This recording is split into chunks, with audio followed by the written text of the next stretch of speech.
అందరికీ మరణాత. ప్రార్థన చేసుకొని దేవుని వాక్యమును ధ్యానం చేసుకుందాం. పరిశుద్ధుడవైన తండ్రి, ప్రేమ కలిగిన దేవా, వందనములు, స్తోత్రములు. 2024 సంవత్సరములో ఆగస్టు నెలలో మరి ఒక ఆరాధన దినం అనుగ్రహించినందులకు వందనములు. నీ సన్నిధికి రానిచ్చినందులకు వందనములు. నడిపిస్తున్నందులకు వందనములు. నీ వాక్యమును కొద్ది నిమిషాలు ధ్యానించుటకు పూనుకొనుచూ ఉండగా నీ వాక్యములో నుండి మాతో మాట్లాడి మహిమ పొందుమని యేసు నామములో వేడుకొనుచున్నాము తండ్రి.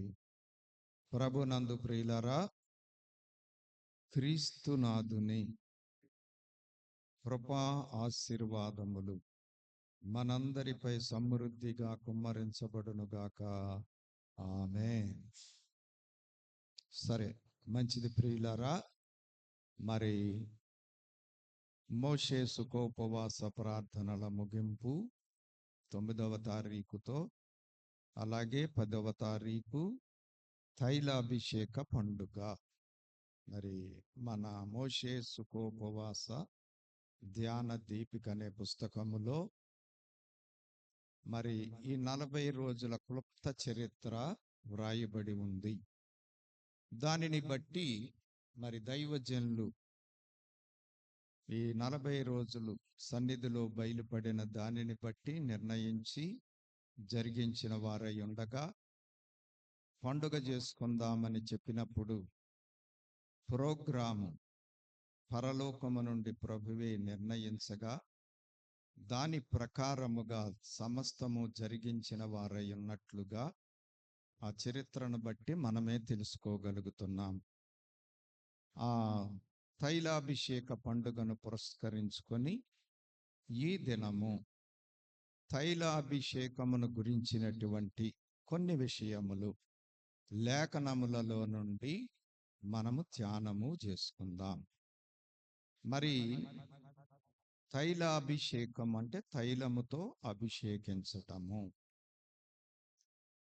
తైలముతో అభిషేకించటము అంటే తైలము వేసి ఘనపరచటము, కృతజ్ఞత తెలియజేయటము, గౌరవించటము, ఇవన్నీ కూడా దానిలో ఉన్నాయి.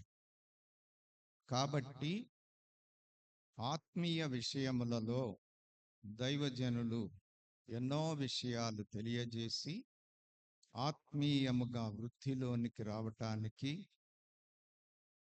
ప్రభువుకు ఇష్టముగా ఉండటానికి అనేకమైన ఆత్మీయ విషయాలు తెలియజేసి అలాగు నడిపించిన వారై ఉన్నారు గనుక దైవజనుని గౌరవించుటకు, కృతజ్ఞత కనపరచుటకు, ఘనపరచుటకు ఈ కార్యక్రమం ఏర్పాటు చేయబడింది అని ఆ వ్రాతను బట్టి మనమే గ్రహిస్తున్నాం. అయితే ఈ యొక్క తైలాభిషేకమును గురించి లేఖనములలో కొన్ని ఆత్మీయ భావాలు, తైలాభిషేక పండుగ జరిగించబడిన కారణము అది. అయితే తైలాభిషేకం గురించి లేఖనములలో కొన్ని ఆత్మీయ విషయాలు, సంగతులు, అనుభవాలు మనం తెలుసుకొనుట మనకెంతైనా మేలుకరం. అందుకోసమే ఈ దినం ఆ విషయాలను గురించి కొంచెం ధ్యానం చేద్దాం. కాబట్టి మనం ధ్యానించే అంశము తైలాభిషేకము. ఆ తైలాభిషేకమును గూర్చినటువంటి సంగతులు ఇందులో ప్రాముఖ్యముగా ఒక 3 సంగతులు మనకి స్పష్టముగా కనబడతాయి. తైలాభిషేకమును గురించిన 3 సంగతులు లేక 3 ప్రాముఖ్యమైనటువంటి అనుభవాలు. అందులో మొదటిది మరి కీర్తనల గ్రంథము 45వ కీర్తన 7వ చరణములో మనం చూసినట్లయితే 45వ కీర్తన 7వ చరణం నీవు నీతిని ప్రేమించి నీవు నీతిని ప్రేమించి భక్తిహీనతను భక్తిహీనతను ద్వేషించుచున్నావు. ఉమ్, కావున ఉమ్. దేవుడు నీ దేవుడే చెలికాండ్ర కంటే హెచ్చగునట్లుగా నిన్ను ఆనంద తైలముతో అభిషేకించి ఉన్నాడు. చూడండి, ఇక్కడ మనం చూసినట్లయితే దేవుడు ఆనంద తైలముతో అభిషేకించారు. ఎందుకు అభిషేకించారు అంటే, నీ తోటి వారి కంటే నీవు హెచ్చింపబడునట్లు. అంటే ఇక్కడ ఏమర్థమవుతూ ఉందంటే మనకి, హెచ్చింపబడుట తైలాభిషేకము. హెచ్చింపబడుట తైలాభిషేకముతో సమానం. తైలాభిషేకములో హెచ్చింపబడటం జరుగుతూ ఉంది. మరి అభిషేకం జరిగినప్పుడు, ఎవరినైనా అభిషేకించినప్పుడు వారి యొక్క స్థితి మారి వారు హెచ్చింపబడే విధంగా ఉంటది అభిషేకం అనేటువంటిది. మరి ఇప్పుడు సేవకులను అభిషేకిస్తారు. అభిషేకించినప్పుడు అంతవరకు మామూలు విశ్వాసులుగా ఉన్నటువంటి వీళ్ళు అభిషేకమును బట్టి దేవుని సేవకులుగా ఆధిక్యత పొందుతున్నారు, అంటే హెచ్చింపబడుతున్నారు. మరి బైబిల్లో అహరోను గారిని మనం చూస్తాం, అహరోను గారి కుమారులను మనం చూస్తాం. అభిషేకింప మునుపు అందరితో సమానమే వారు. కానీ అభిషేకింపబడిన తర్వాత వారు ఏమయ్యారు అంటే, అహరోను గారు ప్రధాన యాజకులయ్యారు, అలాగే వారి కుమారులు యాజకులయ్యారు. ఇది హెచ్చింపబడుట. కాబట్టి ఆత్మీయముగా మనము హెచ్చింపబడాలి అంటే అభిషేకింపబడటం అవసరము. అభిషేకింపబడితే హెచ్చింపబడతాం. మరి కనబడే అభిషేకాలు ఉన్నాయి, కనబడని అభిషేకాలు కూడా ఉన్నాయి. మనుషుల ద్వారా జరిగే అభిషేకాలు బహిరంగానికి కనబడతా ఉంటాయి. దేవుని చేత జరిగించబడేటువంటి అభిషేకాలు కనబడవు.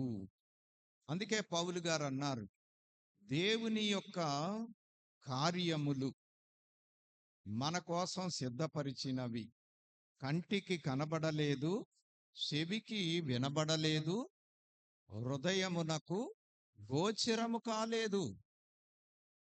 ఆత్మ బయలుపరుచుట చేతనే అవి మనకు తెలియజేయబడుతూ ఉన్నాయి, మనం గ్రహించగలుగుతున్నాం. కాబట్టి తైలాభిషేకములో ఒక ఆధిక్యత హెచ్చింపబడుట. మరి హెచ్చింపబడుటకు ఎలాగ సిద్ధపడాలి? అభిషేకింపబడటానికి ఎవరైనా సిద్ధపడాలి. ఒక వ్యక్తి కింది స్థానములో నుండి పై స్థానములోనికి వెళ్ళాలి అంటే ఖచ్చితంగా సిద్ధపడాలి. సిద్ధపడకుండా జరగదు, స్థానం మారదు. అందుకోసమే హెచ్చింపబడుట తైలాభిషేకమైతే హెచ్చింపబడేటువంటి వ్యక్తి ఏమి చేయాలి? లేఖనములలో మనం చూస్తే మొదటిది ద్వితీయోపదేశ కాండము 28వ అధ్యాయము 1వ వచనము. నీవు నీ దేవుడైన యెహోవా మాట శ్రద్ధగా విని నేను నీకు ఆజ్ఞాపించుచున్న ఆయన ఆజ్ఞలన్నిటినీ అనుసరించి నడుచుకొనిన ఎడల నీ దేవుడైన యెహోవా భూమి మీదనున్న సమస్త జనముల కంటే నిన్ను హెచ్చించును. చూచారా? దేవుని యొక్క ఆజ్ఞలను అనుసరించి నడిచిన ఎడల అందరికంటే దేవుడు నిన్ను హెచ్చించును. హెచ్చింపబడటానికి సిద్ధపాటు చేయవలసింది ఏంటి అంటే, దేవుని ఆజ్ఞకు లోబడి దేవుని ఆజ్ఞలను అనుసరించి నడుచుకుంటే హెచ్చింపబడతాము. దేవుని ఆజ్ఞను అనుసరించకపోతే తగ్గించబడతాం, దాని అర్థం అది. అందుకోసమే దేవుని ఆజ్ఞలను అనుసరిస్తే హెచ్చింపు, మరి చాలా మంది దేవుని మాటలు వింటారు, విన్న దానిని అనుసరణలోనికి తెచ్చుకునేవారు ఎంతమంది ఉన్నారు? అలాగ అనుసరణలోనికి తెచ్చుకొని హెచ్చింపబడేవారు ఎంతమంది ఉన్నారు? హెచ్చింపబడటము అంటే దేవుని చేత హెచ్చింపబడటం. ఈ లోకంలో హెచ్చింపులు కాదండి. ఈ లోకంలో దేవుణ్ణి తెలవనోళ్ళు కూడా చాలా మంది హెచ్చింపబడుతున్నారు లోకరీతిగా. అది మనకు అనవసరం. లోకరీతి అంటే తెలుసు, ఆస్తులు, అంతస్తులు, సొమ్ములు, అధికారాలు, ఇవన్నీ కూడా లోకరీతి హెచ్చింపులు. ఇవి శాశ్వతాలు కావు. కొంతకాలం హెచ్చింపబడతాయి, కొంతకాలం లేకుండా పోతాయి. బళ్ళు వాళ్ళు అయిపోతాయి, వాళ్ళు బళ్ళు అయిపోతాయి. ఇది హెచ్చింపుకు గుర్తు కాదు. దేవుని దృష్టిలో దేవుని చేత హెచ్చింపబడేటువంటి హెచ్చింపు ప్రాముఖ్యమైనది. ఆ హెచ్చింపును మనం కోరుకోవాలి. ఆ హెచ్చింపులోనికి మనం రావాలి అంటే, ఆ తైలాభిషేకం మనకి కలగాలి అంటే, మనము దేవుని ఆజ్ఞలను అనుసరించి నడుచుకోవాలి. ఆజ్ఞలు అనుసరించకుండా దేవుని ఎదుట హెచ్చింపు జరగదు, పరలోకములో మనకి హెచ్చు స్థానము దొరకదు. రెండవది మనము చూసినట్లయితే, యాకోబు రాసిన పత్రిక 4వ అధ్యాయము 10వ వచనములో మనం చూసినప్పుడు, ప్రభు దృష్టికి ఆ మిమ్మును మీరు తగ్గించుకొనుడి, ఉమ్, అప్పుడు ఆయన మిమ్మును హెచ్చించును. చూసారా? హెచ్చింపుకు మార్గం ఏమిటి అంటే, సిద్ధపాటు ఏంటి అంటే, మనం చేయాల్సింది ఏమిటి అంటే తగ్గించుకోవాలి. తన్ను తాను తగ్గించుకున్నవాడు హెచ్చింపబడును. మత్తయి సువార్త 23:12లో కూడా ప్రభువు ఆ సంగతి తెలియజేశారు. తన్ను తాను తగ్గించుకున్నవాడు హెచ్చింపబడును. తగ్గింపు అంటే అర్థం ఏంటి? లోబడుట, దేవునికి లోబడుట. దేవుడు చెప్పినటువంటి క్రమమును బట్టి నడుచుకొనుట, లోబడే స్వభావం. తగ్గించుకోవటము అంటే అర్థం ఏంటి? యోహాను గారు అన్నారు, బాప్తిస్మం ఇచ్చే యోహాను గారు ఏమన్నారు? ఆయన, నేను తగ్గవలసి ఉన్నది, ఆయన హెచ్చవలసి ఉన్నది. అంటే యేసయ్యను ఆయన హెచ్చించాడు, యేసయ్య దగ్గర తాను తగ్గించుకున్నాడు. మనం దేవుని దగ్గర తగ్గించుకోవాలి, యేసయ్య దగ్గర తగ్గించుకోవాలి. తగ్గింపు మనము ఆయన ఎదుట కలిగి ఉన్నాము అనటానికి గుర్తు, రుజువు ఏమిటి అంటే ఆయనకు లోబడుట, ఆయన చెప్పినది చేయుట. యోహాను గారు అలాగ చేశారు కాబట్టి, యోహాను గారిని యేసు ప్రభు వారు ఎంత హెచ్చించారు, ఎంత తగ్గించుకున్నారు అంటే, యోహాను గారు ఆయన చెప్పుల వారు విప్పుటకు నేను పాత్రుణ్ణి కాదు అన్నారు. ప్రభువు యోహాను గారి దగ్గరకు వచ్చి నాకు బాప్తిస్మం ఇమ్మని కోరారు.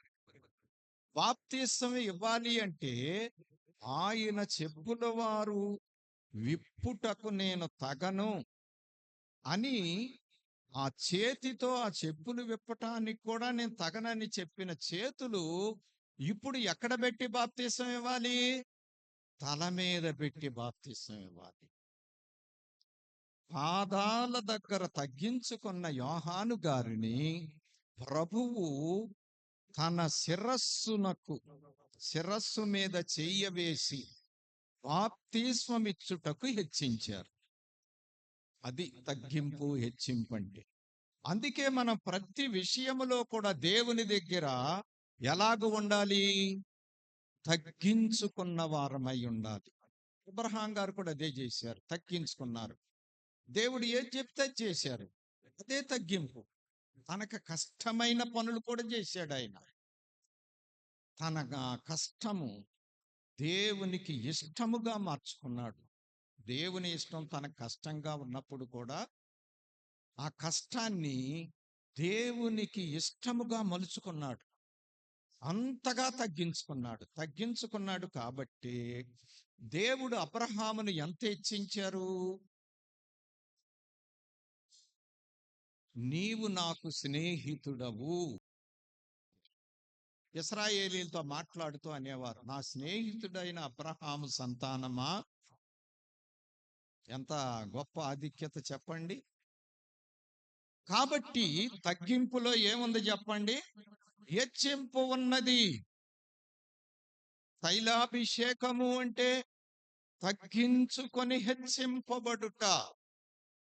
మనకు తగ్గింపు లేకపోతే మనకు హెచ్చింపులు లేవు. అందుకే ఇప్పుడు దేవునికి లోబడేవారు ఎంతమంది ఉన్నారు? దేవుడికి విధేయత చూపించి దేవుని దగ్గర అబ్రహాము వలె, యోహాను గారి వలె తగ్గించుకొని నీ చిత్తం ప్రభువా అనే వాళ్ళు ఎంతమంది ఉన్నారు? కాబట్టి తగ్గించుకుంటే హెచ్చింపగలుగుతుంది. మూడవ సంగతి చూడండి. పేతురు రాసిన మొదటి పత్రిక 5వ అధ్యాయము 6వ వచనము. దేవుడు ఆ తగిన సమయమందు ఉమ్, మిమ్మును హెచ్చించునట్లు ఉమ్, ఆయన బలిష్టమైన చేతి క్రింద ఆ దీన మనస్కులై ఉండుడి. చూసారా? హెచ్చింపు ఎక్కడ ఉంది అంటే దీనత్వములో ఉన్నది. దీన మనస్కులై ఉండండి. దీన మనస్సు. ప్రభు అన్నారు, నేను సాత్వికుడను, దీనవాడను. యేసయ్య యొక్క దీన మనసు ఏమిటి? ఆయన దేవుడై ఉండి తండ్రిని విడిచిపెట్టకూడని భాగ్యమని ఎంచుకొనక మనుష్యుల పోలికగా, రిక్తునిగా, దాసునిగా, శిలువ మరణము పొందునంతగా తనను తాను. ఎంత తగ్గింపు యేసయ్యది! అదే దీన మనస్సు. అందుకే పౌలు గారు 5వ వచనం ఫిలిప్పీ పత్రిక 2:5లో రాస్తూ, క్రీస్తు యేసునకు కలిగిన ఈ మనస్సు మీరును కలిగి ఉండండి, అప్పుడు మీరు హెచ్చింపబడతారు. అలాగ ప్రభు తగ్గించుకున్నారు కాబట్టి తండ్రి ఆయన్ని ఏం చేశారంట? 11వ వచనములో, అన్ని నామముల కంటే పై నామమునకు హెచ్చించెను. ప్రతివారు ఆయన ఎదుట మోకాళ్ళు వేయాలి. ప్రతి నాలుక ఆయన ప్రభువని ఒప్పుకునేటట్లుగా అన్ని నామములకు పైనామము ఆయనకు అనుగ్రహించారు. చూసారా? యేసయ్య తగ్గింపులో హెచ్చింపు కనబడింది. పౌలు గారు అన్నారు, పాపులలో నేను ప్రధానుడను. ఎంత తగ్గించుకున్నారు? నేను అపొస్తలుడను అనిపించుకొనుటకు యోగ్యుడను కాను. ఎందుకంటే సంఘాన్ని హింసించుకున్నటువంటి పౌలును దేవుడు ఎంత హెచ్చించారు? 3వ ఆకాశ ఉత్సరింప శక్యము గాని మాటలు వినేటంతగా హెచ్చింపబడ్డారు. క్రీస్తును పోలినటువంటి జీవితము కలిగినటువంటి వ్యక్తిగా, నేను క్రీస్తును పోలి నడుచుకుంటున్నా, మీరు నన్ను పోలి నడుచుకోండి అని సాక్ష్యం ఇచ్చే అంత గొప్పగా హెచ్చింపబడ్డాడు. దేవుడే అన్నాడు, అననీయ భయపడతా, ఇతడు నేను కోరుకున్నవాడు, నా నామము కొరకు ఎన్ని పొలబడతాడో నీకు తెలియదు, ఎన్ని హింసలు అనుభవిస్తాడో తెలియదు నీకు, వెళ్ళు ప్రార్థన చేయి. కాబట్టి ప్రియమైన వారలారా, తగ్గింపులో హెచ్చింపు. అందుకోసమే దీన మనస్కులైనటువంటి వారు దేవుని చేత తగిన సమయమందు హెచ్చింపబడతారు. ఒకవేళ నువ్వు తగ్గించుకుంటా, అందరూ ఎక్కువగా చూస్తా ఉంటే నువ్వేం కంగారు పడద్దు. పరమ తండ్రి చూస్తున్నా నీ తగ్గి, నీ నిందలు, నీ అవమానం. అందరూ నిన్ను పెట్టేటువంటి ఆ యొక్క తేలికగా చూసేటువంటి సంగతులు ఆయన చూస్తున్నాడు. ఒకానొక సమయమందు చేస్తాడు అందరి ముందు. దావీదు సంగతి ఎవరికే తెలియదు, అన్నలకు కూడా తెలియలా. యోసేపు సంగతి తెలియలా. హింస పెట్టారు. ఇట్ట గొప్ప కళ్ళు వచ్చినాయా నీకు అన్నారు, అసూయపడ్డారు, హింస పెట్టారు. కానీ ఒకానొక సమయమున దేవుడు ఏం చేశాడు? యోసేపు గారిని సింహాసనం మీద కూర్చోబెట్టారు. తగిన సమయమందు ఎవరు ఊహించలా. దేవుని సమయము ఒకటి ఉంది. ఆ సమయంలో హెచ్చిస్తాడు ఆయన. ఎక్కడ అవమానం జరిగిందో అవమానించి అక్కడే ఘనపరుస్తాడు. యోసేపు అలాగా హెచ్చింపబడ్డాడు. దావీదు అలాగా హెచ్చింపబడ్డాడు. భక్తులు అలాగా హెచ్చింపబడ్డారు.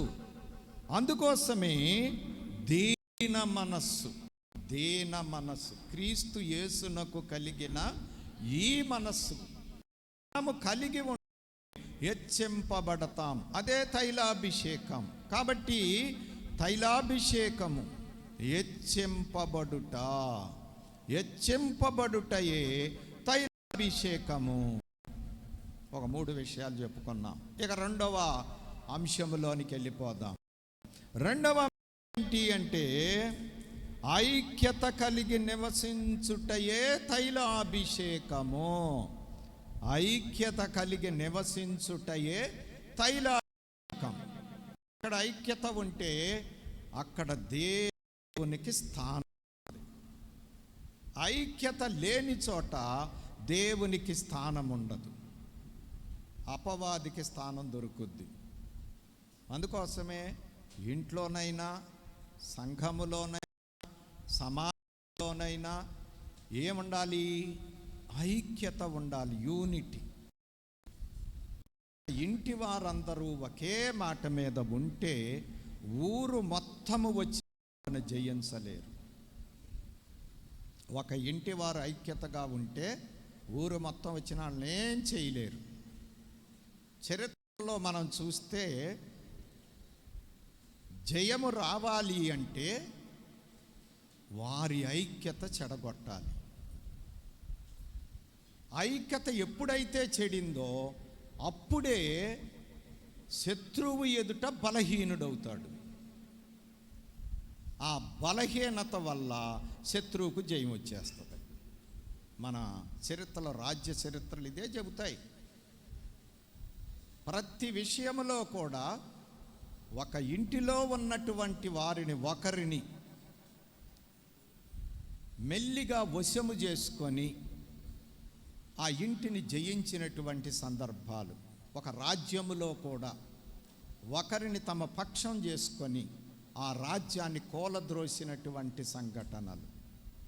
అలాగే ఇప్పుడు అపవాది కూడా సంఘములో ఐక్యత లేకుండా చేసి దేవుని పని ఆటంకపడేటట్లుగా ప్రయత్నము చేస్తున్నాడు.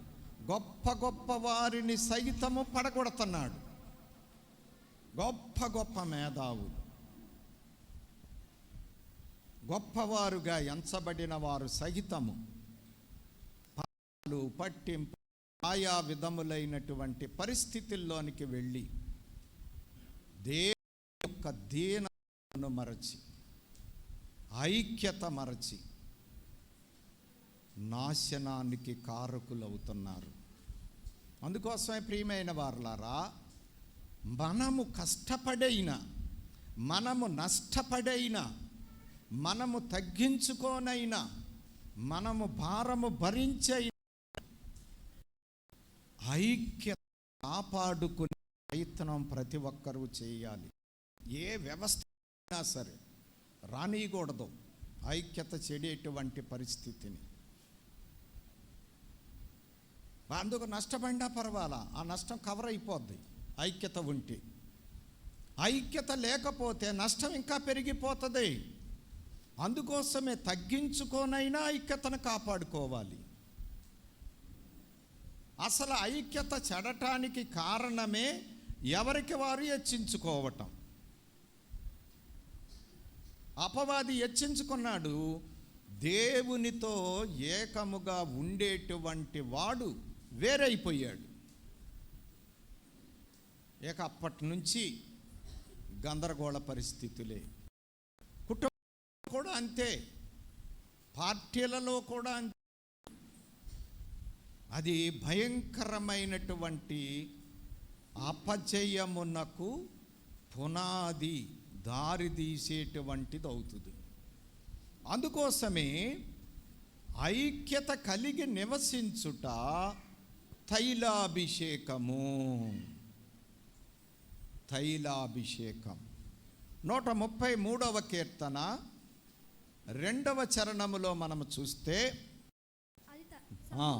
సహోదరులు ఐక్యత కలిగి నివసించుట ఎంత మేలు, ఎంత మనోహరము.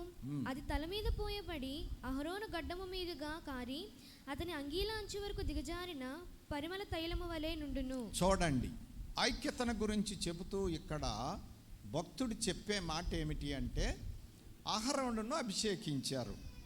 అభిషేకించినప్పుడు తైలాన్ని ఎక్కడ పోశారు చెప్పండి? తల మీద పోశారు.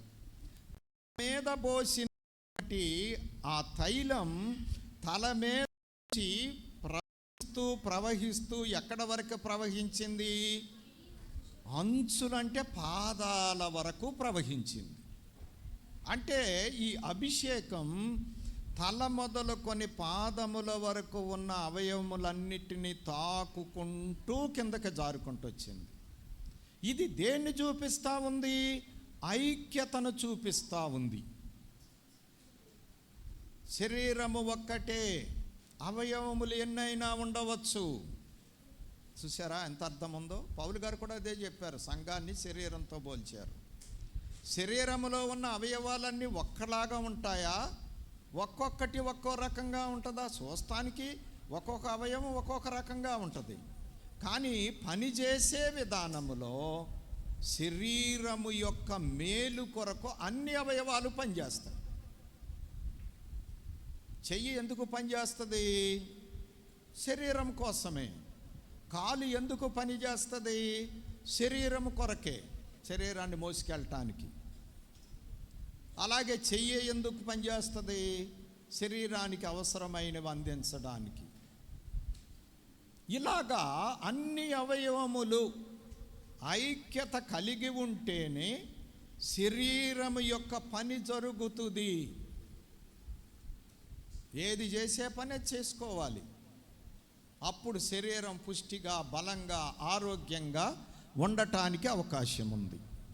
కాబట్టి ఐక్యత ఎలాగ పోల్చారు అంటే తైలాభిషేకముతో పోల్చారు. కాబట్టి ఐక్యత కలిగి నివసించటం తైలాభిషేకము. 133వ కీర్తన 1వ చరణములో సహోదరులు ఐక్యత కలిగి నివసించుట ఎంత మేలు, ఎంత మనోహరము. చూసారా? సహోదరులు అంటే అన్నదమ్ములు, అక్క చెల్లెండ్రు. ఒకే ఉదరము అంటే ఒకే కడుపులో నుండి, ఒకే గర్భములో నుండి జన్మించిన వారు. వీళ్ళు ఎలాగ ఉండాలంట? ఎలాగ ఉండాలని చెప్పారు? ఐక్యత కలిగి నివసించాలంట.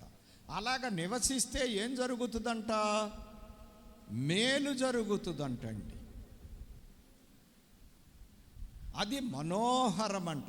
మనోహరం అంటే చూడటానికి బాగుంటుంది, అందరూ చెప్పుకుంటానికి బాగుంటుంది, అందరూ చెప్పుకుంటానికి బాగుంటుంది. కాబట్టి సహోదరులు ఐక్యత కలిగి నివసించుట ఎంత మేలు, ఎంత మనోహరం. అన్నదమ్ముల మధ్య ఐక్యత ఉంటే మేలు. ఇంకెవరో వాళ్ళని విడదీయలేరు, ఎవ్వరూ వారిని జయించలేరు. అన్నదమ్ములందరూ ఐక్యతగా ఉన్నారనుకోండి, ఎవరు జయించగలరు? వాళ్ళలో సీలికి పెట్టారనుకోండి, అవలేలగా జయించవచ్చు. అందుకే సహోదరులు ఎలాగ ఉండాలి? ఐక్యత కలిగి ఉండాలి. మరి ఇప్పుడు సంఘములో ఉన్న ప్రతి వ్యక్తి ఒక సహోదరుడు. యేసయ్య రక్తము చేత విమోచింపబడిన ప్రతి వారు కూడా ఏమై ఉన్నారు చెప్పండి? సహోదరులై ఉన్నారు. యేసయ్య రక్తము చేత విమోచింపబడిన వారు అందరూ ఆ రక్తము చేత విమోచింపబడ్డారు కాబట్టి ఒకే విధముగా వాళ్ళు తిరిగి జన్మించిన వారు, పుట్టినవారు, పాపములో నుండి పరిశుద్ధతలోనికి తిరిగి జన్మించి అందరూ కూడా ఒకే రీతిగా జన్మించారు. అందును బట్టి వీళ్ళు ఆత్మీయ సహోదరులు, రక్త సంబంధులు. యేసయ్య రక్తం ప్రతి విశ్వాసిలో, అంటే రక్షణ పొందిన ప్రతి వ్యక్తిలో కూడా యేసయ్య రక్త విమోచన కార్యముంది. అందుకే వీళ్ళు సహోదరుల కంటే ఎక్కువ. ఒక గర్భమున పుట్టినటువంటి వారి కంటే కూడా ఎక్కువైనటువంటి బంధము కలిగిన వారు. అందుకే మనం ఆత్మీయ సహోదరత్వానికి ఎక్కువ ప్రాముఖ్యతనివ్వాలి, విలువివ్వాలి. శరీర సంబంధమైన బంధుత్వము కంటే ఆత్మ సంబంధమైన బంధుత్వము గొప్పది. శరీర సంబంధం ఎంతవరకు ఉంటుంది? ఈ లోకానికే పరిమితం. కానీ ఆత్మీయ సంబంధం ఎంతవరకు ఉంటుంది?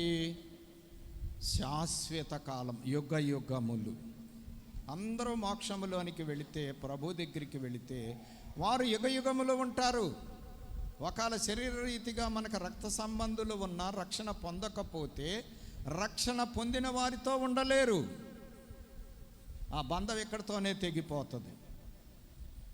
అందుకోసమే సహోదరులు, ముఖ్యముగా యేసు రక్తము చేత విమోచింపబడిన వారు ఎలాగ ఉండాలి? ఐక్యత కలిగిన వారై ఉండాలి. అలాగే సంఘములో ఉన్నటువంటి ప్రతి వారు కూడా ఎలాగ ఉండాలి?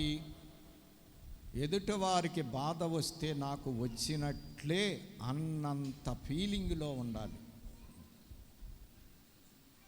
అంతేగాని ఎవరికి వారి యమునా తీరి అన్నట్లు ఉండకూడదు. కాబట్టి సహోదరుల ఐక్యత కలిగి ఉండాలి. అది మేలు, అది మనోహరం. అలాగ ఐక్యతగా ఉంటే ఏం జరుగుద్ది? మేలు జరుగుతుంది. అది చూడటానికి ఆనందంగా, అందంగా ఉంటుంది. రెండవ సంగతి చూడండి, రోమాపత్రిక 6వ అధ్యాయము 5వ వచనము. మరియు ఆయన మరణము యొక్క సాధనందు ఆయన ఐక్యము గల ఎడల ఆయన పునరుద్ధానము యొక్క సాదృశ్యమందును ఆయనతో ఐక్యము గలవారమై ఉందు. చూచారండి? పునరుద్ధానములో యేసయ్యతో ఐక్యము కలవారమై ఉండాలి అంటే ముందు దేనిలో మనము ఐక్యము గలవారం అవ్వాలట? అయ్యో, దేనిలో? ఆయన మరణము యొక్క సాదృశ్యమందు. మరణము యొక్క సాదృశ్యమందు అంటే మరణించమని కాదు, కానీ మరణించినట్టే ఉండుట.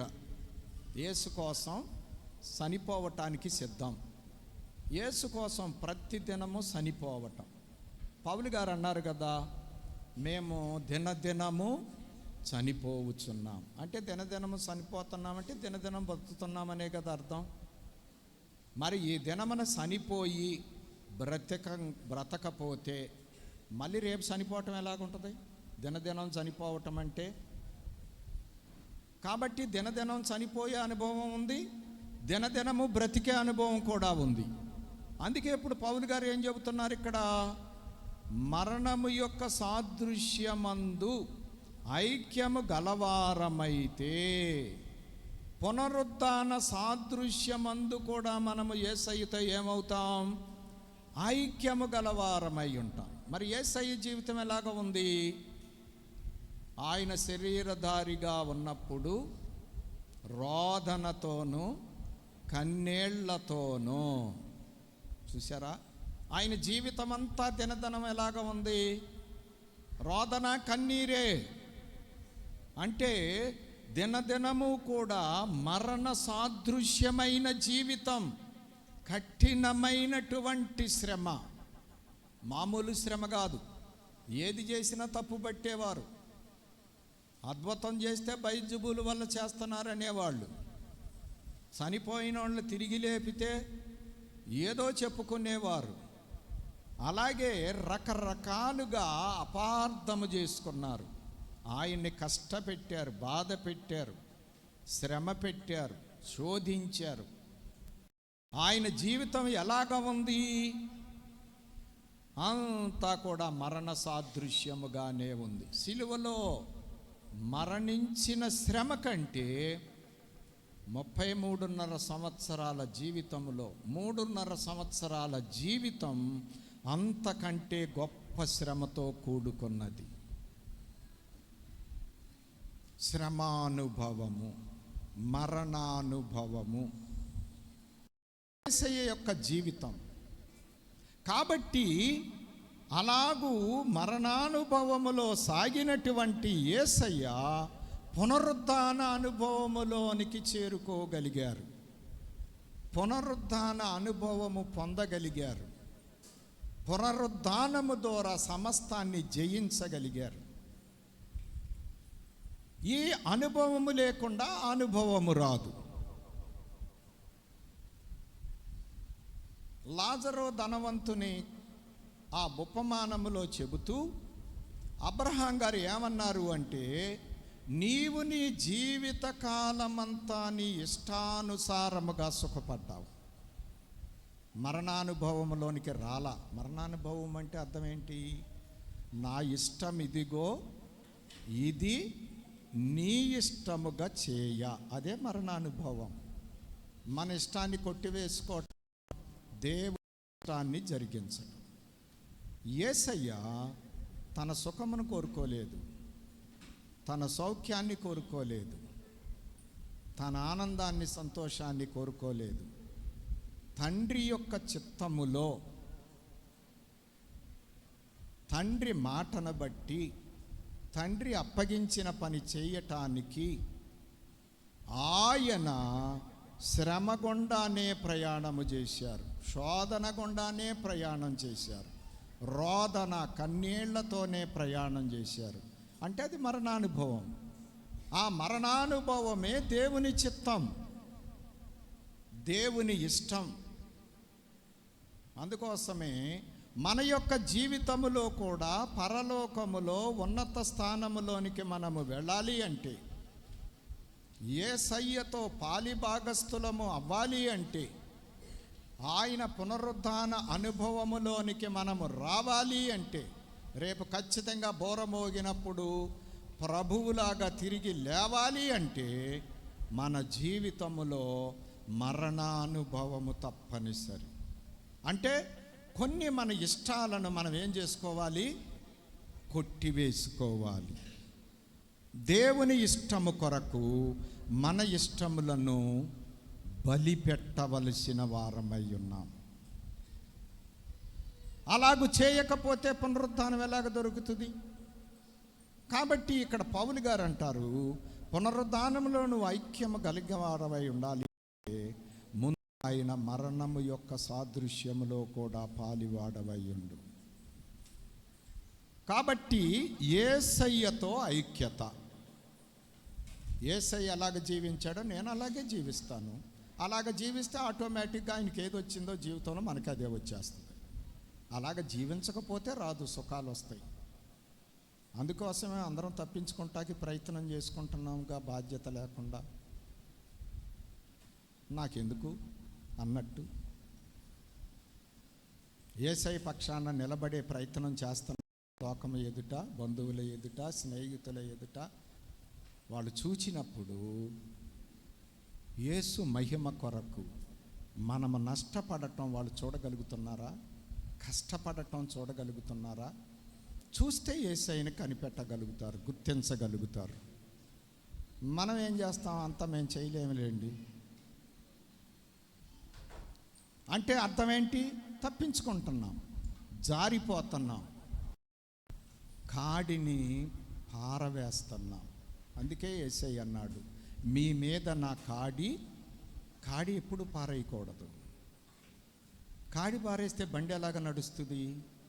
యేసయ్య ఒక పక్క కాడి వేసుకొని ఉన్నాడు, మనల్ని కూడా రెండో పక్క కాడి ఎత్తుకోమని చెప్పాడు. 99% భారం అయింది, మంది 1% మాత్రమే. నామకార్థంగా మనల్ని కాడి కింద నిలబడమని చెప్పారు. అంతా నేనేమొస్తాను. అందుకే ఆయన అన్నారు, నా భారము తేలిక, నా కాడి సులువు. అంతా ఆయన చేసిన దాని మీదే మన ప్రయాణం, మన జీవితం ఆధారపడి ఉంది. మన మీద ఆధారపడలేదు. మనం రవ్వంత కూడా మొయ్యలేం, మన వల్ల కాదు. కనీసం నిలబడమని చెప్తే నిలబడలేకపోవటం మరి ఎంత అపాయకరం. ఆయనతో ఎంత వేరుభావములోనికి వెళ్ళిపోతున్నాం. అందుకోసమే మనం ఏం చేయాలి? నిలబడాలి. ఇది నా బాధ్యత, యేసయ్యను మహిమపరచాలి. నన్ను బట్టి అనేకులు యేసయ్యను తెలుసుకోవాలి. నన్ను బట్టి యేసయ్య ఏమై ఉన్నాడో అందరికీ అర్థం అవ్వాలి. యేసయ్యను గురించి నేను చెప్పేవాడిని మాత్రమే కాదు, యేసయ్యను నాలో చూపించేవాడుగా నేను ఉండాలి. అలాగ ఉండాలి అంటే మరణము యొక్క సాదృశ్యమందు ఐక్యము గలవారమై ఉండాలి. నాకు అక్కర్లేదు శ్రమ అంటే యేసయ్యనే చూపించలేను, పరలోకములో నాకు ఆధిక్యత అక్కరలేదు అని అర్థం. అయ్యగారు రాశారు కదా శ్రమల గురించిన కీర్తన, మానవుడు శ్రమను పొందక దైవ మానవుడు ఎలాగవుతాడు? మహినీయేసే మహాశ్రమ పొంది, యేసయ్యకే తప్పలా మార్గం, మరి మనకు తప్పుద్దా? కాబట్టి ప్రియమైన వారలారా, సహోదరులు ఐక్యత కలిగి ఉండాలి. యేసయ్యతో మనము ఐక్యత కలిగి ఉండాలి. ఆయనలో పాలివారమైపోవాలి. అన్ని అనుభవాల్లో మనము ఆయనతో ఏకమైపోవాలి. దైవజనుని జీవితంలో అవి జరిగాయి. యేసయ్యకి ఏమీ లేదు, దైవజనునికి ఏమీ లేదు.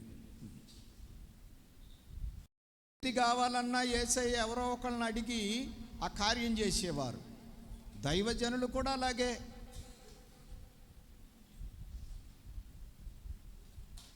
ఆయనకు గాడిద కావాల్సి వచ్చింది, ఒకరిని అడిగి ఆ గాడిదని వాడుకున్నారు, మళ్ళీ ఇచ్చేశారు. పస్కా ఆచరించడానికి గది కావాల్సి వచ్చింది, ఒకరిని అడిగారు, పస్కా ఆచరించి మళ్ళీ వాళ్ళకే ఇచ్చేశారు. ఆ గదిలోనే మళ్ళీ వీళ్ళందరూ సమావేశం అయ్యారు. ఆయన చనిపోయారు, సమాధికి స్థలం కావాలి. అరిమతయ్య యోసేపు గారి సమాధిని అడిగి దాంట్లో ఉన్నాడు ఆయన. 3వ రోజున మళ్ళీ తిరిగి యోసేపు గారికి ఇచ్చేశారు. మరి దైవజనులు కూడా అలాగే. నా అన్నది ఏమీ లేదు. 120 సంవత్సరాల జీవిత కాలంలో నా అనేది లేకుండా జీవించినటువంటి వ్యక్తి దైవజనులు. ఇంకా చరిత్రలో ఏమైనా మహానుభావులు అట్లాంటి వారు ఉన్నారేమో, ఉండే ఉంటారులేండి. మనకి ప్రత్యక్ష సాక్ష్యం దైవజనుని చరిత్ర. మరి నానేది లేదు అంటే ప్రతిదానికి పరుల మీద ఆధారపడాల్సిందే కదా. అంటే పరుల మీద ఆధారపడ్డారు అంటే మళ్ళీ వేరే భావం తీసుకోకండి. దేవుని వైపు చూస్తూ దేవుని మీద ఆధారపడుతూ సాగిపోయారు అంతే. నానేది ఏది ఉంచుకోలే. సిరిని ముట్టలేదు, స్త్రీని ముట్టలేదు. ఎంత గొప్ప ఆశా నిగ్రహము కలిగిన జీవితం. ప్రియమైనటువంటి వారలారా, అర్థం చేసుకుందాం. ఆయన కూడా అంతే. బేతేలు గృహములో ఉన్నారు. ఆయన ప్రభు దగ్గరికి వెళ్ళినప్పుడు బేతేలు గృహవాసుల యొక్క తోటలోనే సమాధి కార్యక్రమం జరిగింది. చూశారా? యేసయ్యను పోలినటువంటి జీవితం, యేసయ్య మాదిరినే అనుసరించినటువంటి జీవితం. ఆయన గొప్ప దైవజనులుగా యావత్ ప్రపంచము చేత అంగీకరించబడుతున్నారు. కేవలం బైబిల్ మిషన్ వారు మాత్రమే కాదు, ఆయన జీవితాన్ని ఎరిగిన ప్రతి ఒక్కరూ కూడా ఆయన ఎంతో గౌరవించారు, ఘనపరిచారు. ఊరికనే రావండి ఏవైనా, క్రియలు లేకుండా విశ్వాసాలు మృతమైపోతాయి. నిబ్బరము లేకుండా ప్రభువులో పాలివారం కాలేం. పట్టుదల జీవితము లేకుండా పరలోక స్థానములో ప్రవేశించలేం. ప్రభువు చేసింది చేశారు, మనం చేయలేనిది. మనము చేసేది మనం తప్పకుండా చేయాలి, చేసి తీరాలి. క్రైస్తవము అంటే యేసు ప్రభు చేసిన దాని మీదే ఆధారపడిపోయి ఆటలాడటం కాదు. ఆయన పని మనల్ని రక్షించినది, మన పని మనల్ని రాకడకు సిద్ధపరచాలి. అందుకే ఆయనతో ఐక్యము గలవారమై సాగాలి. మన ప్రయాణములో ఆయన కాడికి ఒక పక్క, మనము ఒక పక్క అన్నట్లుగా మన జీవితం సాగుతూ ఉండాలి. దానికి భిన్నంగా మనం ఎప్పుడు ఆలోచించే ఆలోచనలోకి వెళ్ళకూడదు. కాడి పారేయకూడదు ఎప్పుడు.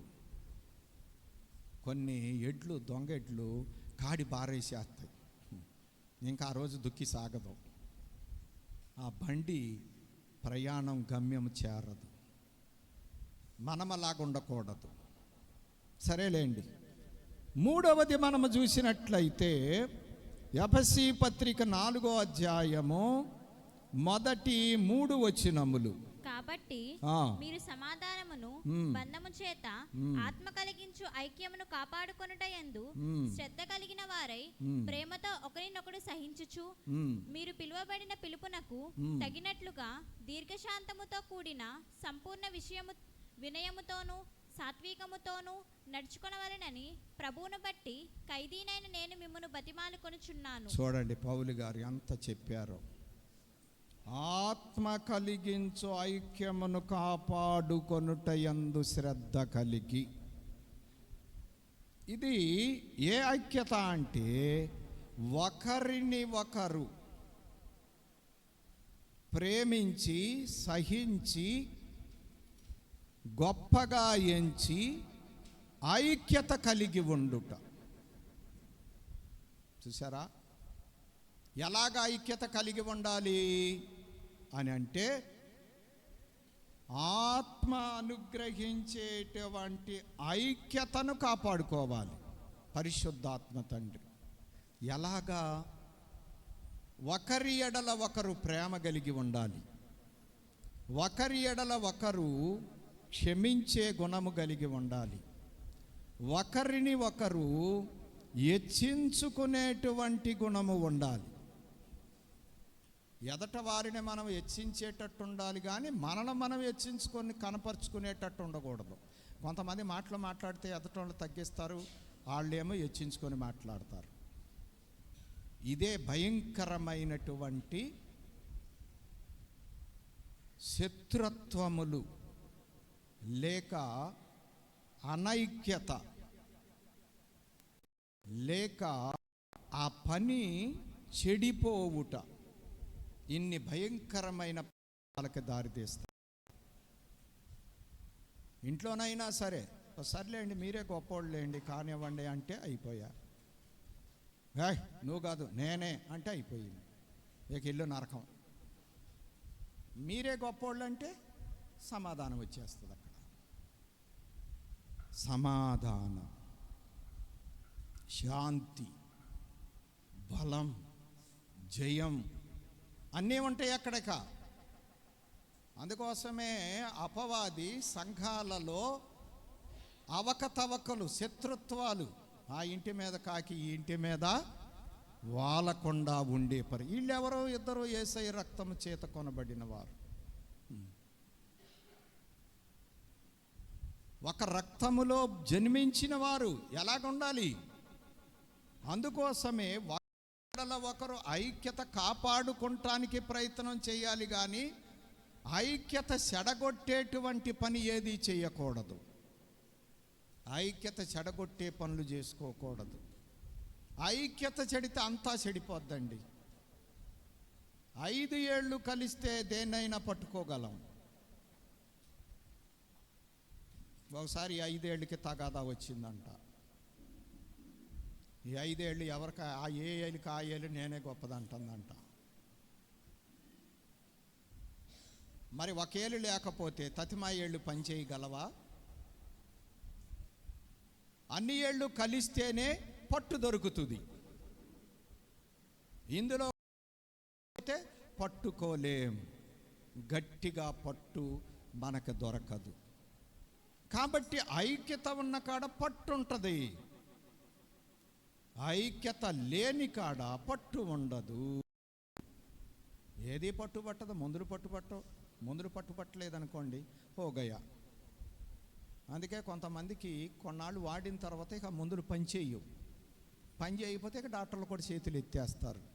బాడీ మెడిసిన్ను తీసుకోవటం లేదు. మందు వేస్తే దాని యాక్షన్ కనపడతలేదు, దాని పని కనపడతలేదు. ఇంకా మేమేం చేయగలం? అలాగే ఐక్యత ఉంటే పట్టు, ఐక్యత లేకపోతే పట్టు సడలించబడుతుంది, జారిపోద్ది. ఇక ఏది పట్టుకోలేము, డామ్ను కింద పడిపోద్ది, పని జరగదు, ఇక పని ఆగిపోద్ది. అందుకోసమే అపవాది చేసే పని ఏమిటి అంటే ఐక్యత చెడగొట్టుట. ఇంట్లో చేస్తాడు, ఐక్యత చెడగొట్ట, ఆ ఇంటిని సర్వనాశనం చేసేస్తాడు. సంఘములో కూడా ఐక్యత చెడగొడతాడు, ఎవరో ఒకళ్ళు ఏదో ఒకటి పెడతాడు. మనం సాతాను తంత్రాలను ఎరగాలి. ఇంట్లోనైనా, ఒంట్లోనైనా, సంఘములోనైనా, సమాజంలోనైనా, బంధువర్గములోనైనా, ఎక్కడైనా ఎరగాలి. సైతానుడు ఎలాగ పనిచేస్తున్నాడో ఎరగాలి. అందుకోసం మనం మనుషులతో పోరాటం పెట్టుకోకూడదు. ఆ మనుషుల వెనకాల వాళ్ళని చెడగొట్టేటువంటి సైతాన్ని పిలకబట్టుకోవాలి. సైతాన్ని దెబ్బగొట్టేటువంటి పనులు చేయాలి. అలాగే దెబ్బగొట్టే పని చేయాలంటే సమాధాన పడిపోవాలి, అంతే. ఇద్దరి మధ్య వ్యత్యాసం పెట్టి వీళ్ళు తగులాడుకుంటుంటే సంతోషపడతాడు. భలేగా ఉంది, నా వర్కౌట్ అయ్యింది, ఇక చూడండి అంటాడు. మనం ఏం చేయాలా? అవకాశం తగ్గించు, సరి చేసేయాలి. సరి చేసేస్తే అప్పుడు సాతాను పని అయిపోద్ది, ఇంకా జరగదు ఆడి పని మన మధ్య. అలాగ ఉండాలి. అందుకోసమే మూడవది ఒకరితో ఒకరు ఐక్యత. భార్యాభర్తలు ఒకరితో ఒకరు ఐక్యత, అన్నదమ్ములు ఒకరితో ఒకరు ఐక్యత, స్నేహితులు ఒకరితో ఐక్యత, విశ్వాసులు ఒకరితో ఒకరు ఐక్యత, సేవకులు ఒకరితో ఒకరు ఐక్యత, ఉద్యోగులు ఒకరితో ఒకరు ఐక్యత. ఇద్దరు ఉద్యోగంలో ఉన్నారు, ఒకే చోట ఉన్నారు, ఇద్దరు ఐక్యత కలిగితే చాలా తేలిక వాళ్ళు ఉద్యోగం చేయటం. ఇద్దరి మధ్య వ్యత్యాసం వచ్చిందనుకోండి, ఆఫీసర్కి ఈయన మీద ఆయన చెబుతాడు, ఆయన మీద ఈయన చెబుతాడు, ఇప్పుడు ఇద్దరికి ప్రమాదం అయిపోతాయి. అలాగే ప్రతి విషయంలో కూడా ఐక్యతే మనకు బలం, ఐక్యతే మనకు జయాన్ని తీసుకొస్తుంది. ఎదురులేదిక ఐక్యత లేకపోతే మనం ఏమీ చెయ్యలేం. అన్నిటిల్లో కూడా వాటమినే రుచి చూడవలసి వస్తుంది. ఇబ్బందులు, నష్టాలు, అపజయములు, అవమానములు ఇవన్నీ చోటు చేసుకుంటాయి. అందుకే పౌలు గారు బతిమలాడుచున్నాను మిమ్మల్ని, అయ్యా అర్థం చేసుకోండి, సాతానుకు అవకాశం ఇవ్వబాకండి, ఒకళ్ళొకళ్ళు హెచ్చించుకోండి అయ్యా. నువ్వు ఆయన్ని హెచ్చించు, ఆయన నిన్ను హెచ్చిస్తాడు. అది చూసేవాళ్ళకి బాగుంటుంది. నువ్వు గౌరవించు, నిన్ను గౌరవిస్తాడు. చూసేవాళ్ళకి ఎంత బాగుంటుంది. ఆ చూసేవాళ్ళు కూడా మీ ఇద్దరినే గౌరవిస్తారు, దేవుడికి మహిమ వస్తుంది. ఇదే నడవలసిన బాట. అంతేగాని ఇంకొకళ్ళని మనం తగ్గించి మనల్ని ఇంకొకళ్ళు తగ్గించి, వీళ్ళు తగ్గించుకోవటం చూసేవాళ్ళు మనల్ని తగ్గించి, ఇదంతా ఎక్కడికి వెళ్ళిపోతే దేవుడికి అవమానం, పనికి ఆటంకం. కాబట్టి ఐక్యతను కాపాడుకోండి, ఐక్యతను చెడగొట్టకండి అని పౌలు గారు తెలియజేస్తున్నారు. ఇది మూడవది. ఇదే తైలాభిషేకం. నీ హెచ్చింపు ఇందులోనే ఉంది, ఐక్యతలోనే ఉంది. నీ యొక్క భవిష్యత్తు, జయం, ఆనందం, మేలు అన్నీ ఉన్నాయి దీంట్లో. అందుకే ఐక్యతను కోరండి, ఎప్పుడు భేదాన్ని కోరొద్దు. అందుకే దైవజనులు చెప్పిన మొదటి మాట, ఏ వ్యక్తిని కానీ, ఏ మతమును కానీ, ఏ మిషన్ను కానీ దూషించవద్దు, ద్వేషించవద్దు. అయిపోయింది. ఆ మాటలో దేవునికి ఎంత గొప్ప మహిమ, జయము ఉంది. అపవాదికి ఎంత అవమానము, ఎంత అపజయము ఉంది. ఆ విషయములో మనకి ఎంత మేలుంది, ఎంత మనోహరము ఉంది, మనం అర్థం చేసుకోవాలి. ఇక మూడవ సంగతి, 3 చెప్పాను మీకు. హెచ్చింపులో 3, ఐక్యములో 3. తర్వాత మూడవది 141వ కీర్తన 5వ చరణాన్ని ఒకసారి చూద్దాం. నీతిమంతులు నన్ను కొట్టుట నాకు ఉపకారము. చూసారా, నీతిమంతులు కొట్టటం అంట ఉపకారం అంట. వారు నన్ను గద్దించుట నాకు తైలాభిషేకము. తైలాభిషేకము నాకు, గద్దింపు నాకు తైలాభిషేకం. గద్దింపు ఇష్టంగా ఉంటుందా ఎవరికైనా? చాయ్ నువ్వు చేసేది తప్పు అంటే ఎవరికైనా నసాలానికి ఎక్కిపోద్ది. నేను చేసేది తప్పు అని చెప్పినప్పుడు తప్పు ఆలోచించటం జరగదు. నన్ను తప్పు అంటారా, ఇదేమి లెక్కండి. తప్పు అన్నారంటే ఒకవేళ తప్పు జరుగుతుందా నాలో అని ఆలోచించాలి, దాన్ని దిద్దుకొని బాగుపడాలి. అంతేగాని తప్పు అంటారా అని బాధపడితే తప్పు సరవుతుందా? అందుకోసమే మన తప్పులు ఎవరు మనకు చెప్పుతారో వారికంటే మంచి స్నేహితులు మనకెవరు లేరు. మనం ఏం చేసినా వెరీ గుడ్, బాగుంది అని ఎవరు చెబుతారో వాళ్ళు మన నాశనమును కోరేవారు. గుర్తుపెట్టుకోండి, ఎప్పుడైనా సరే మనల్ని పొగిడేవారు, మనల్ని మొలక చెట్లు ఎక్కించేవారు. ఎందుకు ఎక్కుతారు మొలక చెట్లు? ఇరిగి పడటానికి. మొలక చెట్టు గట్టిగా ఉండదు, కొంతవరకు పనిచేస్తుంది. కొంచెం చివరిలోకి వెళ్ళామనుకోండి, ఎరగ తీసుకొని పడిపోవటం జరిగిపోద్ది. అందుకోసమే మానవ జీవితంలో పొగడ్తలను అంగీకరించుట కంటే గద్దింపులను అంగీకరించుట శ్రేయస్కరం.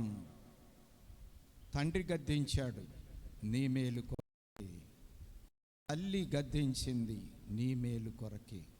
నీ స్నేహితుడు నిన్ను గద్దించాడు, నీ మేలు కొరకు. దేవుడు గద్దించాడు, నీ మేలు కొరకు. ఎవరైనా నిన్ను గద్దించారు, నీ మేలు కొరకు. గద్దింపు ఎప్పుడో హానికరము కాదు. అందుకే అంత చక్కగా వర్ణించాడు భక్తుడు, నీతి మంతులు కొట్టుట నాకు ఉపకారం. నాకు ఉపకారం చేసినట్టే. గద్దించుట తైలాభిషేకం. చూడండి ఎంత చక్కగా వర్ణించాడు.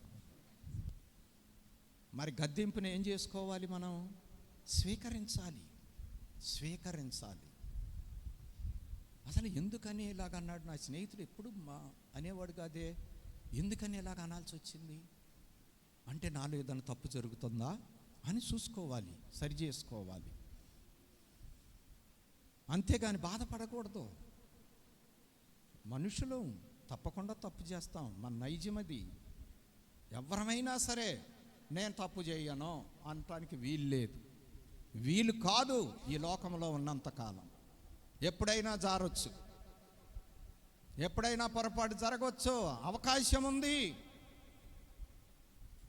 దావీదు అంత గొప్ప హృదయానుసారుడే, దేవుని హృదయానుసారుడే తప్పులో పడిపోయాడు, తనకు తెలియకుండానే పడిపోయాడు. విచిత్రం ఏంటంటే అసలు ఘోరాతి ఘోరమైన 2 తప్పులు చేసి, ఒకటి వ్యభిచారం, రెండవది నరహత్య.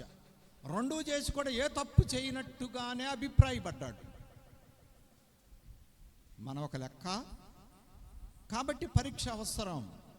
అందుకే పౌలు గారు చెప్పారు, తాను నుంచున్నానని తలంచుకున్నవాడు పడకుండా జాగ్రత్త పడాలి. 11వ అధ్యాయం కొరింథీ పత్రికలో చెప్పాడు, తన్ను తాను మనలను మనము పరీక్షించుకున్న ఎడల రేపు దేవుని ముందు నుంచొని తీర్పు పొందకపోదుము. దేవుని దగ్గర తీర్పు పొందకుండా ఉండాలంటే మనల్ని మనం ఎప్పుడు పరీక్ష చేసుకోవాలి. నా బుద్ధి మంచిది కాదు, ఎప్పుడు నేను మనిషిని, నా గుణం పెద్దోళ్ళు చెబుతారు కదా, నా గుణం అంట గుడిసేటిదంట. మరి అదేంటో మరి ఆ మాటకు అర్థం నాకు తెలియదు. కాబట్టి ఎటు మారిపోద్దో తెలవదు, ఈ గుణం ఎట్లాగా మారిపోద్దో తెలవదు. అందుకోసమే జాగ్రత్తగా ఉండాలి. ఎప్పటికప్పుడు నిలుచున్నా నేను పడకుండా జాగ్రత్త పడాలి. అలాగే ఎప్పటికప్పుడు పరీక్ష చేసుకొని తప్పిపోకుండా జాగ్రత్త పడాలి. అలాగ జీవిస్తేనే ఎట్టోగట్ట ఒడ్డుకు చేరతామండి. ఆటలాడితే ఏమీ లేకుండా ఉంటే ఎలాగ ఒడ్డుకు చేరగలం? అందుకే చాలా జాగ్రత్త ఉండాలి. మన జీవితంలో పరీక్ష ఉండాలి. నిలబడటానికి చాలా మనం చాలా జాగ్రత్త, భద్రత కలిగి ఉండాలి. ఎప్పుడూ కూడా అనాలోచనగా ఉండకూడదు. ఎప్పుడూ కూడా మరి జాగ్రత్త అనేటువంటి దాన్ని కలిగి మనం ముందుకు సాగుతుండాలి. సరేలేండి. కాబట్టి నీతిమంతుల గద్దింపే తైలాభిషేకము, నాకు ఆ గద్దింపు వలన నాకు హెచ్చింపు వస్తుంది, నా జీవితం బాగుపడుతుంది. అందుకే నేను దానిని ఎన్నడూ త్రోసివేయకుందునుగాక. తీసుకుంటాను, నేను స్వీకరిస్తాను గద్దింపుని. పొగడ్తను స్వీకరించను నేను. పొగడ్తలు స్వీకరిస్తే చెడతాం, గద్దింపును స్వీకరిస్తే బాగుపడతాం. చూడండి, యోబు గ్రంథము 5వ అధ్యాయము 17వ వచనం. దేవుడు గద్దించు మనుషుడు ధన్యుడు. చూశారండి, దేవుడు గద్దించే మనుషుడు ధన్యుడు అవుతాడు. దేవుని గద్దింపు విన్నవాడు తన జీవితాన్ని సరిచేసుకొని ధన్యుడైపోతాడు. ధన్యుడైపోతాడు. దేవుడు ఎందుకు గద్దిస్తాడు? ఏదో ఒక పొరపాటు మనలో జరిగినప్పుడే గద్దిస్తాడు. గద్దించినప్పుడు మనం సరి చేసుకోవాలా, అప్పుడు మనం ధన్యులం అవుతాం. దేవుని గద్దింపును తిరస్కరిస్తే అన్యులమైపోతాం, అంటే దేవుడికి వేరవుతాం. అందుకోసమే ఇర్మియాలోనే అనుకుంటాను ఒక మాట ఉంది, ఎన్నిసార్లు గద్దించినను లోబడనివాడు మరి తిరుగు లేకుండా హఠాత్తుగా, అది సంగతి. ఎన్నిసార్లు చెప్పినా వినకపోతే ఏం పర్వాలేదులే, ఎన్ని తప్పులు చేస్తే మాత్రం ఏమవుతుందలే, ఆ వాక్యం అలాగే చెబుతూ ఉంటుందలే, అలాగే ఎలా కుదురుతుందిలే, నేను ఇలాగే చేస్తాలే అనుకుంటే ఏదో ఒక రోజున ఏమైపోద్ది? అపాయమైపోద్ది. అందుకోసమే తప్పులు జరిగినా బాగానే ఉన్నానని ఎప్పుడు ఫీలింగ్ పడకూడదు. మనం ఆయన సహనాన్ని మనం పరీక్ష చేస్తున్నాం. ఆయన గడువుల మీద గడువులు ఇస్తున్నాడని గ్రహించుకోవాలి. ఆ గడువులు ఏదో ఒక రోజు కొండెక్కుతాయి, నిండిపోతాయి, పొర్లే పరిస్థితుల్లోకి వెళ్తాయి. అప్పుడు ఇక కష్టమైపోద్ది, తట్టుకోలేవు. ఇంకా బండి వెనక్కి తిరగదు. భార్య ఎన్నన్నా భర్త ఊరుకుంటున్నాడు ఏమనకుండా, అంటే అర్థం ఏంటి? ఏం చేయలేడనా? లోపల అగ్ని పర్వతాలు సిద్ధమవుతున్నాయి, సహించుకుంటున్నాడని అర్థం. మాటకు మాట అన్నోడు సహించుకోలేనోడు, ఆడితో పెద్ద ప్రమాదం ఉండదు. ఎన్నన్నా మౌనంగా ఉన్నాడు అంటే అన్నీ కలిపి ఒక్కరోజే దాని ఫలితాన్ని చూపిస్తాయని అర్థం. అగ్నిపర్వతం రగిలి రగిలి రగిలి రగిలి ఒక్కసారి డోమ్ అని పేలిపోతే లార్వా ప్రవాహములాగా బయటకు వచ్చేస్తుంది. ఇక దాన్ని ఎవ్వరూ ఆపలేరు. భర్తకు పుట్టు రోషము అని ఉంది సామెతల గ్రంథంలో. వదిలేండి, మనకు అవన్నీ ఎందుకు, టైం అయిపోతుంది. ఎవ్వడు అడ్డుపడినా ఆగడో. అందుకోసమే దేవుని గద్దింపును లక్ష్య పెట్టి దిద్దుకోవలసిన అవసరం ఉంది.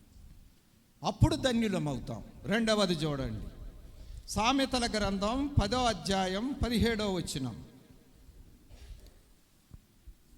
10:17. ఉపదేశమును అంగీకరించువాడు జీవ మార్గములో ఉన్నాడు, గద్దింపునకు లోబడని వాడు త్రోవ తప్పును. చూసారా, గద్దింపునకు లోబడని వాడు త్రోవ తప్పుతాడు. గద్దింపునకు లోబడేవాడు త్రోవలో ఉంటాడు. అది దానికి నెగిటివ్ తీసుకోండి. గద్దింపునకు లోబడని వాడు ఏమైపోతాడు? అట్టాగే చెబుతా ఉంటారులే, మనకెక్కడ కుదురుతుందిలే అనుకున్నవాడంట ఆల్రెడీ ఏమైపోయాడంట? త్రోవ తప్పిపోయి ఉన్నాడు. త్రోవలో లేడు. త్రోవలో లేకపోతే గమ్యం చేరడు. అంతే కదా దాని అర్థం. త్రోవలో ఉంటే గమ్యం చేరతాం ఎప్పటికైనా. త్రోవ తప్పితే గమ్యం లేదు. ఇక గమ్యం చేరుకోలేం. కాబట్టి గద్దింపు మనలను త్రోవలో నడిపించును. గద్దింపును స్వీకరిస్తే తప్పిపోయిన త్రోవను సరిచేసుకుంటే మళ్ళీ త్రోవలో నడుస్తూ వెళ్తాం. తప్పిపోయిన నన్ దారింబేటి. సరేలేండి, టైం అయిపోయింది. ఇప్పటికే గంట దగ్గరలోకి వచ్చేసి నేను త్వరగా ముగిస్తాకి ప్రయత్నం చేస్తాను. కాబట్టి గద్దింపు త్రోవలో నడిపించును. మూడవది సామెతలు 29:15. బెత్తమును గద్దింపును జ్ఞానమును అదుపులేని బాలుడు తన తల్లికి అవమానము తెచ్చును. చూశారండి, గద్దింపు వలన జ్ఞానము కలుగును. గద్దింపు మనల్ని ఏం చేస్తుంది చెప్పండి? జ్ఞానవంతులుగా చేస్తుంది. గద్దింపును మనం స్వీకరించకపోతే, తైలాభిషేకాన్ని స్వీకరించకపోతే త్రోవ తప్పిపోతాం, అజ్ఞానంధకారములోనికి వెళ్ళిపోతాం. మనం ఏం చేస్తాం మనకి తెలియదు. మనము చేసేది మనకి హాని, మనము చేసేది మనకి మేలు కూడా అర్థం కాని పరిస్థితి. ఇప్పుడు అట్లాగే జరుగుతుంది. చాలా విచిత్రం అయిపోద్ది అన్నమాట. తాగుడు తాగటం హాని కాదా? వాళ్ళు ప్రింట్ చేసి పైగా అమ్ముతారండి సిగరెట్లు. మద్యపానం హాని కాదా? తెలవదా? ఎవరికి తెలియదు? లెక్క చేస్తారా? ఎవరి మాట అయినా లెక్క చేస్తారా? తాగుబోతులు ఎవరి మాట లెక్క చేయరు. లెక్క చేయకపోతే ఎవరికి హాని? ఇదే అజ్ఞానం. గద్దింపును లక్ష్య పెడితే జ్ఞానము కలుగుతుంది, లేకపోతే అజ్ఞానాంధకారంలో వెళ్ళి నాశనాన్ని ఫలితంగా పొందుకోగలుగుతాం. నాలుగవది చూడండి, ప్రసంగి గ్రంథము 7వ అధ్యాయం 5వ వచనం. బుద్ధిహీనుల పాటలు వినుట కంటే జ్ఞానుల గద్దింపు వినుట మేలు. అది చూసారా, బుద్ధిహీనుల పాటలు వినుట కంటే జ్ఞానుల గద్దింపులు నాకు మేలు. పాటలు పాడితే ఏంటంటే ఎవరికైనా ఆనందంగా ఉంటుంది, ఆహ్లాదకరంగా ఉంటుంది. కానీ దానివల్ల ఏం ప్రయోజనము లేదు. జ్ఞానుల యొక్క గద్దింపు నాకు మేలు, జ్ఞానుల గద్దింపు మేలు. అందుకే నేను జ్ఞానుల గద్దింపును విని మేలు పొందుకోవాలి. పాటలు ఎన్ని పాడితే ఏంటి ఉపయోగం? అంటే పాటలు పాడవద్దని కాదు సుమా, ఆరాధనలో అది ఒక భాగమే. అంతకంటే ముఖ్యమైనది వాక్య సందేశం. అందుకోసమే మన మిషన్లో పాటలకు చాలా తక్కువ సమయం, వాక్యానికి చాలా ఎక్కువ సమయం. అబ్బో, ఒక్కొక్క మీటింగ్కి వెళ్తేనండి 3-4 గంటల పాటలు ఉంటాయి. 1 గంట సేపు వాక్యోపదేశం ఉంటే గొప్ప. ఈ వాక్యానికి సరిపోద్ది. పాటలు అవసరమే, కానీ అతిగా ఉంటే ఏమీ ప్రయోజనము లేదు, సమయం అంతా వృధా. మన పెద్ద మీటింగులు తెలుసు మీకు, ఎంతసేపు పాటలు కేటాయిస్తారు, వాక్యానికి ఎంత సమయం, అసలు అంతా వాక్యమే. నేర్చుకునే వాళ్ళకి, వినేవారికి, రాసుకునే వారికి, వాక్యము ద్వారా జీవితాలను సరిచేసుకునే వాళ్ళకి సమృద్ధైనటువంటి వాక్యాహారం. కాబట్టి జ్ఞానుల గద్దింపు మేలు. జ్ఞానుల గద్దింపు మనకి మేలు. 5వది చూడండి, తిమోతికి రాసిన మొదటి పత్రిక 5వ అధ్యాయము 20వ వచనము. ఇతరులు భయపడు నిమిత్తము పాపము చేయు వారిని అందరి ఎదుట గద్దింపుము. చూడండి ప్రియమైన వారల, గద్దింపు పాపము చేయకుండా మనలను భయపెట్టును. చూసారా, గద్దింపు ఏం చేస్తుంది? పాపము చేయకుండా మనకు భయం కలిగిస్తుంది. అందుకే పాపము చేసిన వాడిని అందరి ఎదుట గద్దించమని పౌలు గారు చెబుతున్నారు.